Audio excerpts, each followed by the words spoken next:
जय माता दी, हर हर महादेव।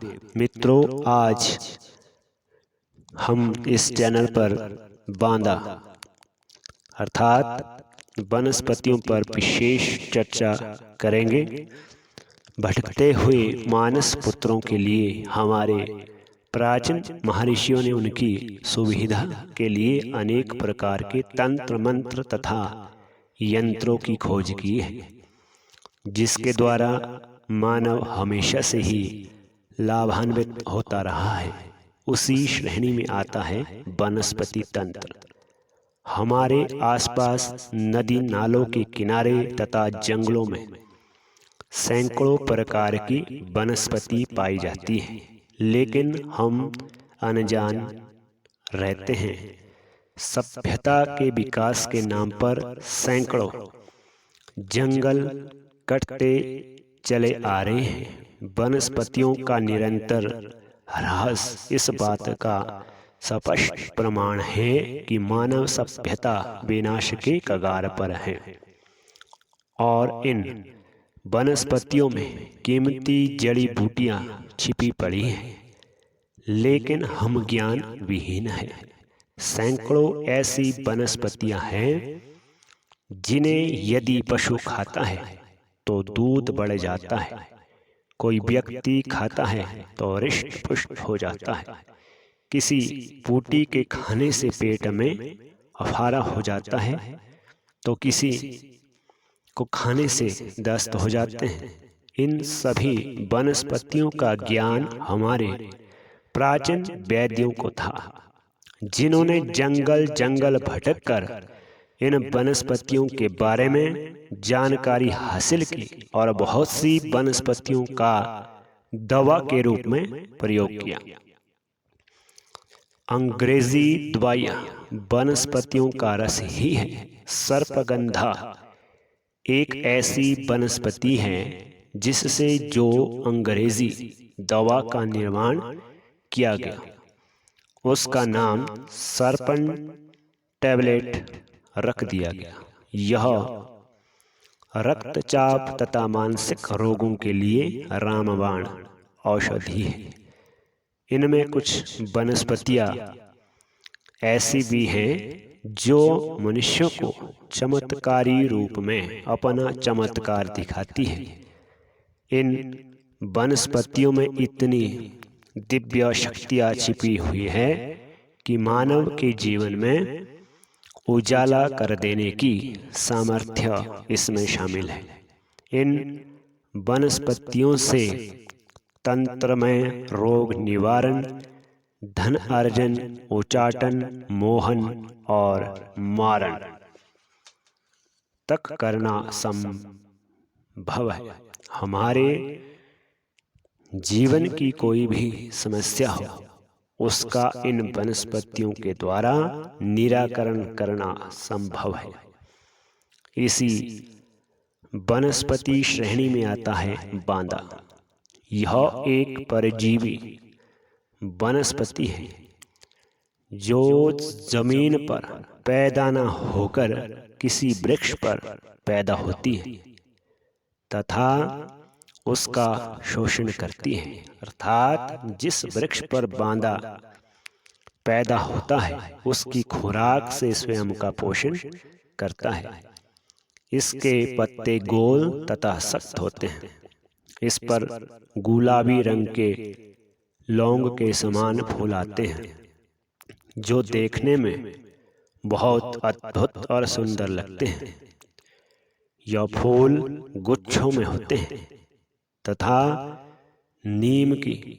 निम्बोली की तरह इस पर फल आते हैं। वनस्पति विज्ञान के अनुसार बांदा एक प्रकार का रोग सूचक पौधा है। जिस पेड़ पर पैदा होता है उसकी वृद्धि रोक देता है, कभी कभी उसको सुखा भी देता है। इसलिए किसान लोग जहाँ भी किसी भी वृक्ष पर यदि बांदा दिखाई देता है तो उसको काट देते हैं। विशेषकर बांदा जामुन, पीपल, बरगद तथा आम पर पाया जाता है। लेकिन हर वृक्ष का बांदा अलग अलग प्रभाव छोड़ता है। तंत्र शास्त्र में अलग अलग पेड़ों के बांदे का अलग अलग प्रभाव विस्तार पूर्वक बताया गया है। हर वृक्ष का बांदा सुलभ नहीं है। यदि फिर भी किसी साधक को मिल जाए तो साधक उसका तांत्रिक रूप से लाभ उठा लेते हैं। रत्नों का मिलना आसान है, लेकिन बांदों का मिलना मुश्किल हो जाता है। लेकिन यदि तलाश किया जाए तो मिल अवश्य जाएगा। जब हम किसी भी वृक्ष के बांदे को लाए तो उसके लिए मुहूर्त का विशेष ध्यान रखें। यदि हम ऐसा नहीं करेंगे तो हमें वनस्पति का पूरा लाभ नहीं मिल पाएगा और उसके जो दिव्य गुण हैं उससे हम वंचित रह जाएंगे। तंत्र शास्त्र में ऐसा विधान है कि यदि हमें किसी वनस्पति को अपने कार्य के लिए तोड़कर लाना है तो एक दिन पहले उसे न्योता लेकर के आएंगे कि मैं तुम्हें अमुक नक्षत्र में तोड़ने आऊँगा, तुम मेरे साथ मेरे घर चलना। भारतीय तंत्र शास्त्र पेड़ों में भी जीवन मानते हैं तथा प्रत्येक वृक्ष में किसी न किसी देवते का निवास मानते हैं, ऐसी उनकी धारणा है। इसलिए तंत्र साधकों को मुहूर्त के बारे में विशेष जानकारी होना अति आवश्यक है।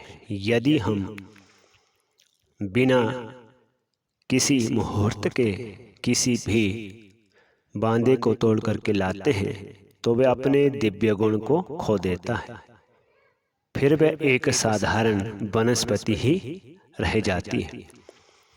मित्रों, इसी तरह की विशेष जानकारियों के लिए हमारे चैनल के साथ बने रहे। फिर भी एक इसमें से जो सरलता से मिल जाता है पीपल वृक्ष का बांदा, उस पर चर्चा करते हैं। अश्विनी नक्षत्र में शनिवार के दिन पीपल पर उगे बांदे को ला करके उसे गोमूत्र के साथ पीसकर यदि बांझ स्त्री को पिला दिया जाए तो उसे पुत्र उत्पन्न होता है। यदि पीपल के बांदे को भरणी नक्षत्र में लाया जाए और उसे प्राण प्रतिष्ठित करके अन्न के भंडार में रख दिया जाए तो घर में अन्न की वृद्धि हो जाती है। उस बांदे को कान में बांधने से दर्द दूर हो जाता है, आंख में बांधने से आंख का रोग दूर हो जाता है और भूत बाधाएं भी दूर हो जाती है। रेवती नक्षत्र में पीपल का बांदा शनिवार के दिन यदि स्त्री की कमर में बांध दिया जाए तो उसके यहाँ पुत्र उत्पन्न हो जाता है। बात करते हैं इसी संदर्भ में नीम का बांदा। श्रवण नक्षत्र में यदि नीम का बांदा लाया जाए और उसका विधि विधान से पूजन करके त्रिलोक के तावीज में मढ़वा करके गले में धारण किया जाए तो व्यक्ति सब लोगों को परास्त कर देता है। जहाँ वे जाता है उसे मान सम्मान प्राप्त होता है, शत्रु उसके नाम से भय खाने लगते हैं। बट वृक्ष का बांदा। अश्विनी नक्षत्र में शनिवार के दिन बरगद का बांदा यदि सिर पर बांध लिया जाए तो मनुष्यों में अदृश्य होने का सामर्थ्य आ जाता है। मघा नक्षत्र में शनिवार के दिन यदि बरगद का बांदा लाया जाए और उसे चांदी की तावीज में मढ़वाकर गले में धारण किया जाए तो मनुष्यों को हर प्रकार की सिद्धि प्राप्त हो जाती है।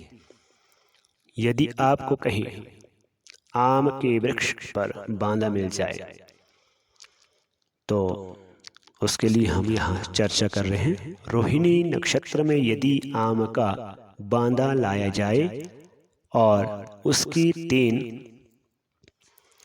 दिन तक पूजा करने के बाद यदि उसको तांबे की ताबीज में मंडवाकर सीधी बाजू में धारण किया जाए तो इस प्रकार का बांदा सभी प्रकार के कार्यों को सिद्ध करने वाला होता है।